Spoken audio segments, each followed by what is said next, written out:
Russian strongman Vladimir Putin is making dangerous moves in Europe that will ultimately pose a real threat to U.S. security. Hello, I'm Steve Forbes, and this is What's Ahead, where we get the insights you need to better navigate these turbulent times. The NATO alliance has been the center of U.S. security since the aftermath of World War II. It thwarted Russian ambitions in Western Europe, ultimately leading to the collapse of the Soviet Union. Putin desires to dominate Europe, especially Germany, and that's why he wants to undermine NATO. Obviously, a frontal military attack is out of the question, but Putin figures there are other methods to achieve his goal. One, of course, is the Nord Stream 2 pipeline that will deliver natural gas to Germany and make Europe more dependent on Russian natural gas.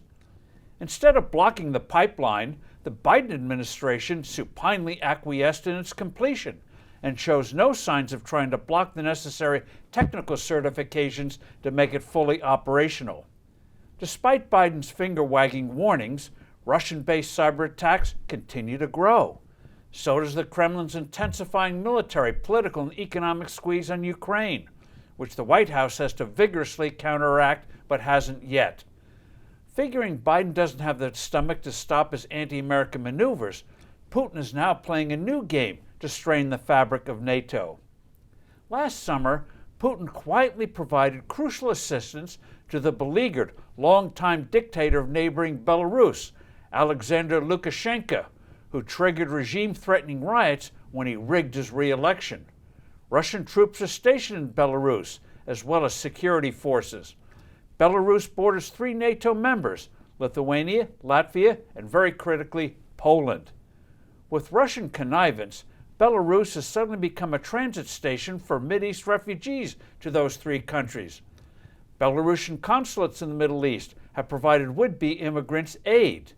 The result is a growing, ugly humanitarian crisis as Poland and the other countries are refusing to let in these refugees. To date, the refugees have numbered in the thousands, but as word spreads about Belarus's unofficial welcome mat, the number of migrants could swell to disastrous proportions. Europe still hasn't recovered politically from the 2 million or more refugees who flooded the continent in 2015-2016 during the worst of the Syrian civil war. Lukashenko is stirring up trouble to pressure the European Union to remove sanctions imposed because of his brutal crackdown on democratic activists.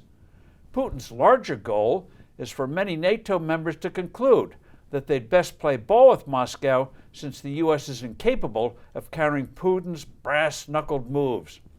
A gradual unraveling of NATO would be a catastrophe, as Russia would be shaping the continent's economic structures, not good for us or the world.